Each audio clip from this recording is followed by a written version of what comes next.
ಎಲ್ಲ ನನ್ನ ಪ್ರೀತಿಯ ದೈವಜನರೇ, ನನ್ನ ಪ್ರೀತಿಯ ಸಹೋದರಿ ಸಹೋದರ, ಮತ್ತೊಂದು ದಿನದಲ್ಲಿ ದೇವರ ಜೀವವುಳ್ಳ ವಾಕ್ಯಗಳನ್ನು ಕೇಳಲಿಕ್ಕಾಗಿ ನಾವು ಬರ್ತಾ ಇದ್ದೇವೆ.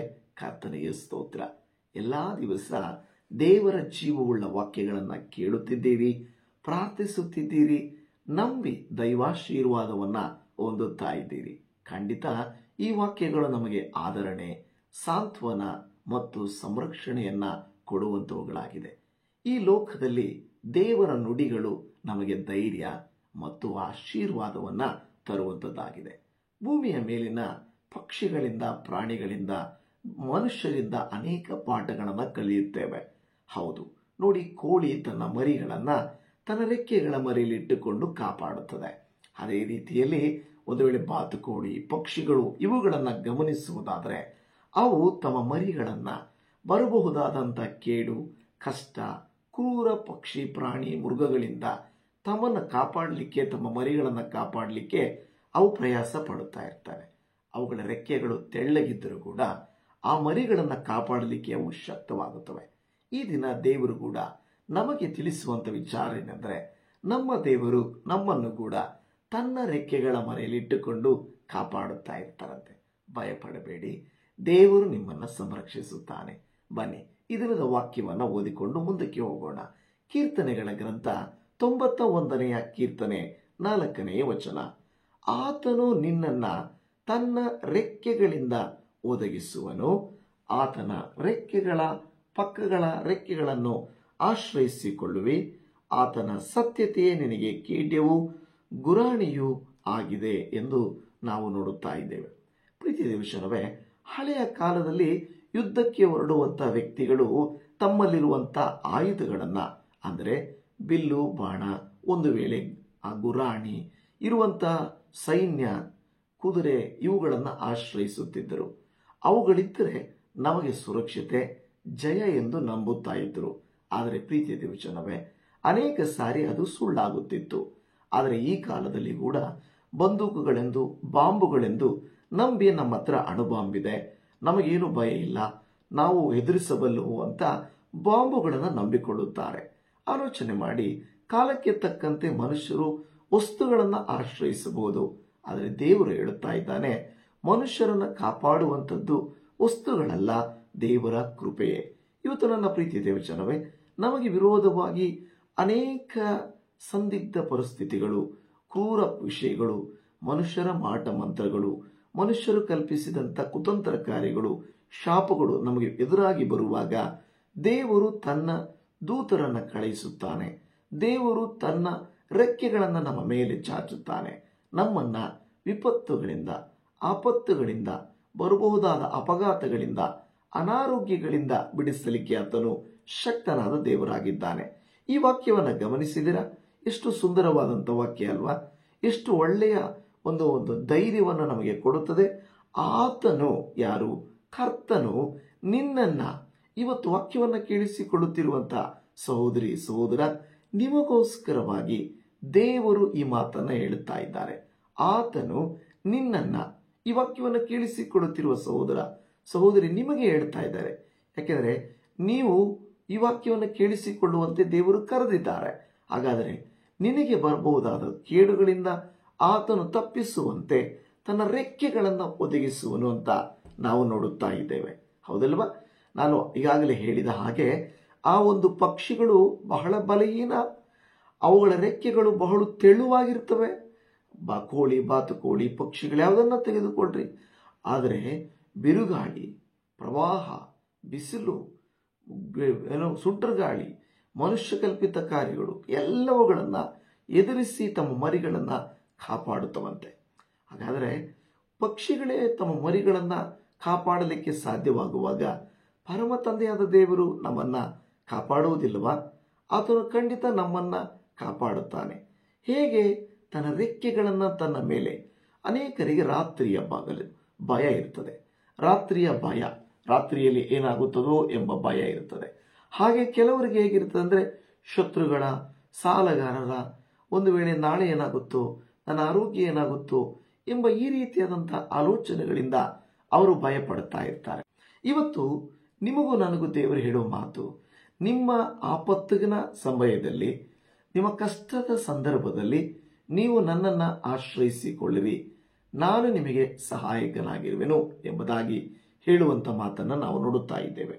ಕೀರ್ತನೆಗಳ ಗ್ರಂಥ 57ನೇ ಕೀರ್ತನೆ ಅದರ 1ನೇ ವಚನ, ದೇವರೇ ಕರುಣಿಸು, ನನ್ನನ್ನು ಕರುಣಿಸು, ನೀನೇ ನನ್ನ ಆಶ್ರಯ ಸ್ಥಾನವಲ್ಲವೇ? ಆಪತ್ತುಗಳು ಕಳೆದು ಹೋಗುವ ತನಕ ನಿನ್ನ ರೆಕ್ಕೆಗಳ ಮರೆಯನ್ನ ಆಶ್ರಯಿಸಿಕೊಳ್ಳುವೆನು. ಏನು ಮಾಡಿದರೂ ಕೂಡ ನೀವು ಕರ್ತನ ರೆಕ್ಕೆಗಳ ಮರೆಯಲ್ಲಿ ಇದ್ದೀರಾ. ಕೆಲವರಿಗೆ ವಯಸ್ಸಾಗಿದೆ, ಅಯ್ಯೋ ನನಗೆ ಯಾರು ಸಹಾಯಕರು? ನಿಮಗೆ ಸಹಾಯಕರು ಮನುಷ್ಯರಲ್ಲ, ನಿಮ್ಮ ಸಹಾಯಕರು ದೇವರಾಗಿದ್ದಾನೆ. ಇವತ್ತು ಈ ವಾಕ್ಯವನ್ನು ಆಲಿಸುತ್ತಿರುವಂಥ ದೇವಜನವೇ, ಇಷ್ಟು ಸಮಯ ನೀವು ಟೈಮ್ ತಗೊಂಡು ಈ ವಾಕ್ಯದಲ್ಲಿ ಏನಿದೆಯೋ ಅಂತ ಕೇಳೋಣ ಅಂತ ಬಂದಿದ್ದೀರಾ. ದೇವರು ಖಂಡಿತವಾಗಿ ನಿಮ್ಮನ್ನು ಕರುಣಿಸುತ್ತಾರೆ. ನಿಮ್ಮ ಮೇಲೆ ದಯವಿಟ್ಟು ಈ ದಿನವೂ ಆನೆ ದಿನವೂ ತನ್ನ ರೆಕ್ಕೆಗಳ ಮರೆಯಲ್ಲಿ ನಿಮ್ಮನ್ನು ಇಟ್ಟು ಕಾದು ಕಾಪಾಡಲಿ. ಕೋಳಿ ತನ್ನ ಮರಿಗಳನ್ನು, ಹದ್ದು ತನ್ನ ಮರಿಗಳನ್ನು, ಪಕ್ಷಿಗಳು ತಮ್ಮ ಮರಿಗಳನ್ನು ಕಾಪಾಡುವಂತೆ ಕರ್ತನು ನಿಮ್ಮನ್ನು ನನ್ನನ್ನು ತನ್ನ ರೆಕ್ಕೆಗಳಿಂದ ಒದಗಿಸಲಿ. ಅಂದರೆ ಒದಗಿಸುವನು ಅಂತ ಹೇಳಿದ್ರೆ ಮುಚ್ಚಿಕೊಳ್ಳುವುದು, ಕಾಪಾಡುವಂಥದ್ದು, ಸಹಾಯ ಮಾಡುವಂಥದ್ದು. ಹಾಗಾದರೆ ನಮ್ಮ ತಲೆಗಳನ್ನು ಬಾಗಿಸಿ ಪ್ರಾರ್ಥನೆ ಮಾಡಿಕೊಳ್ಳೋಣ. ಸ್ವಾಮಿ, ನನ್ನನ್ನು ನನ್ನ ಕುಟುಂಬವನ್ನು ನಿನ್ನ ರೆಕ್ಕೆಗಳ ಮರೆಯಲ್ಲಿಟ್ಟುಕೊಂಡು ಕಾಪಾಡು ಸ್ವಾಮಿ. ನಾವು ಯಾವ ಆಯುಧವನ್ನು ನಂಬಿಲ್ಲ, ಯಾವ ಮನುಷ್ಯರನ್ನು ನಂಬಿಲ್ಲ, ಯಾವ ಸಮೂಹ, ಯಾವ ಸರ್ಕಾರವನ್ನು ನಾವು ನಂಬಿಲ್ಲ. ನಮ್ಮನ್ನು ಕಾಪಾಡುವಾತನು ನೀನೇ ಆಗಿದ್ದಿ. ನೀನೇ ನಮ್ಮನ್ನು ಕಾಪಾಡದೆ ಹೋದರೆ ನಮ್ಮನ್ನು ಯಾರು ಕಾಪಾಡುತ್ತಾರೆ? ನೀನೇ ನಮಗೆ ಸಹಾಯ ಮಾಡದೆ ಹೋದರೆ ನಮಗೆ ಸಹಾಯಕರ್ಯಾರು? ದೇವರೇ ಕರುಣಿಸು, ದೇವರೇ ಕರುಣಿಸು, ನನ್ನನ್ನು ಕರುಣಿಸು, ನೀನೇ ನನ್ನ ಆಶ್ರಯ ಸ್ಥಾನವಲ್ಲವೇ ಎಂದು ಕೀರ್ತನೆಗಾರನು ಹೇಳುವಂತೆ ನಾವು ಕೂಡ, ಅಪ್ಪ ನಮ್ಮನ್ನು ಕರುಣಿಸಯ್ಯ, ನಮ್ಮನ್ನು ಕರುಣಿಸು, ನೀನೇ ನಮ್ಮ ಆಶ್ರಯ ಸ್ಥಾನ ಅಲ್ಲವೇ? ದೇವರೇ, ಅನೇಕರಿಗೆ ಗುಹೆಗಳು, ಅಡವಿಗಳು, ಮನೆಗಳು ಕರ್ತನೆ ಆಶ್ರಯ ಸ್ಥಾನಗಳಾಗಿದ್ದವು.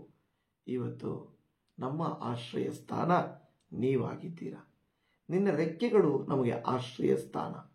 ಕರ್ತನೆ, ಕೀರ್ತನೆಗಾರನು ಕೇಳಿಕೊಳ್ಳುವ ಹಾಗೆ ಆಪತ್ತುಗಳು ಕಳೆದು ಹೋಗುವ ತನಕ ನಿನ್ನ ರೆಕ್ಕೆಗಳ ಮರೆಯನ್ನು ಆಶ್ರಯಿಸಿಕೊಳ್ಳುವೆನು ಎಂದು ಹೇಳಿದಂತೆ ಇವತ್ತು ನಾವು ಪ್ರಾರ್ಥನೆ ಮಾಡುತ್ತೇವೆ. ನಮ್ಮ ಜೀವಿತದಲ್ಲಿ ಆಪತ್ತುಗಳು ಕಳೆದು ಹೋಗುವ ತನಕ ನಿಮ್ಮ ರೆಕ್ಕೆಗಳನ್ನು ಆಶ್ರಯಿಸಿಕೊಳ್ಳುತ್ತೇವೆ. ಅದರರ್ಥ ಕೆಲವು ಸಾರಿ ನಾವು ಹೊರಗಡೆ ಹೋಗ್ತೇವೆ, ತೊಂದರೆ ಆಗ್ತದೆ, ಆದರೆ ನೀವು ಆ ತೊಂದರೆಗಳಿಂದ ನಮ್ಮನ್ನು ಕಾಪಾಡುತ್ತೀರಾ. ಪ್ರೀತಿಯ ತಂದೆಯೇ, ಈ ಸಹೋದರಿಯನ್ನು, ಸಹೋದರನನ್ನು ಆಶೀರ್ವದಿಸು. ಅವರ ಭಾರ, ಹೋರಾಟ, ಅವರ ಆಪತ್ತುಗಳು, ಅವರ ಸಮಸ್ಯೆಗಳು ಎಲ್ಲವೂ ಯೇಸುವಿನ ನಾಮದಲ್ಲಿ ನೀಗಿ ಹೋಗಲಿ ಅಪ್ಪ.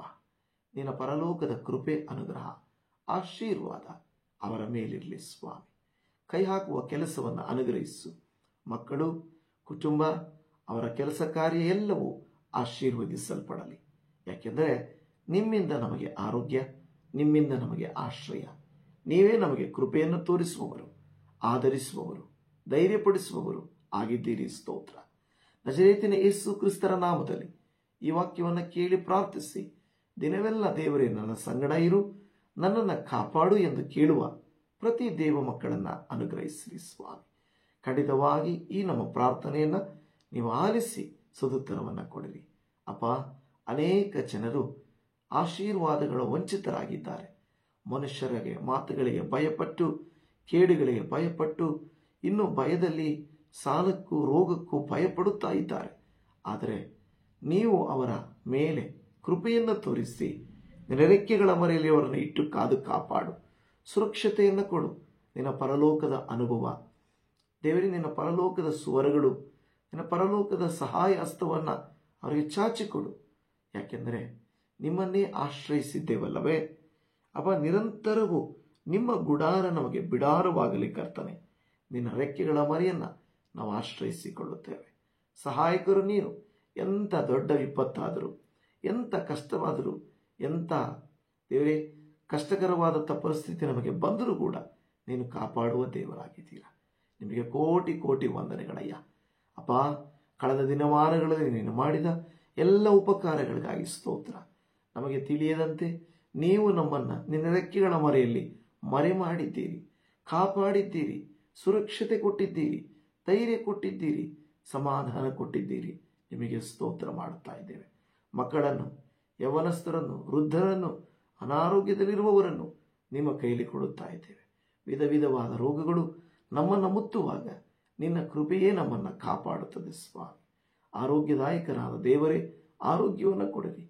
ಆಪತ್ತುಗಳಿಂದ ನಮ್ಮನ್ನು ತಪ್ಪಿಸಿ ಆಶ್ರಯ ನೀಡಿರಿ ಎಂದು ಪ್ರಾರ್ಥನೆ ಮಾಡುತ್ತಾ ಇದ್ದೇವೆ. ಎಲ್ಲ ಮಹಿಮೆ ನಿನಗೆ ಸಲ್ಲಿಸುತ್ತೇವಪ್ಪ. ಈ ದಿನ ಪ್ರಯಾಣವನ್ನು, ಈ ದಿನದ ಕೆಲಸ ಕಾರ್ಯಗಳನ್ನು ನಿನ್ನ ಕೈಲೊಪ್ಪಿಸಿಕೊಡುತ್ತಾ ಇದ್ದೇವೆ. ನೀವು ಸಹಾಯ ಮಾಡಿರಿ. ಪ್ರತಿಯೊಬ್ಬರಿಗೂ ನಿನ್ನ ಸಹಾಯ ಹಸ್ತ ಕಾಣಿಸಲಿ, ನಿಮ್ಮ ಆಶ್ರಯವು ಕಾಣಿಸಲಿ ಸ್ವಾಮಿ. ಎಲ್ಲ ಸ್ತುತಿಗನ ಮಾನ ಮಹಿಮೆ ನಿನಗೆ. ಈ ಪ್ರಾರ್ಥನೆಯನ್ನು ನಮ್ಮನ್ನು, ನಮ್ಮ ಕುಟುಂಬಗಳನ್ನು, ನಮ್ಮ ರಕ್ಷಕನು, ಕರ್ತನು, ಒಡೆಯನು, ಕ್ರಿಸ್ತನಾದ ಯೇಸುವಿನ ನಾಮದಲ್ಲಿ ಒಪ್ಪಿಸಿ ಬೇಡಿದ್ದೇವೆ ತಂದೆಯೇ. ಆಮೇನ್, ಆಮೇನ್, ಆಮೇನ್. ನನ್ನ ಪ್ರೀತಿಯ ದೇವಜನರೇ, ಇದುವರೆಗೂ ವಿಡಿಯೋನ ನೋಡಿ ಪ್ರಾರ್ಥನೆ ಮಾಡಿದ್ದಕ್ಕಾಗಿ ನಿಮಗೆ ಧನ್ಯವಾದ. ಕರ್ತನು ನಿಮ್ಮನ್ನು ಹೇರಳವಾಗಿ ಆಶೀರ್ವದಿಸಲಿ. ಶಲೋಮ್. Praise the Lord Jesus.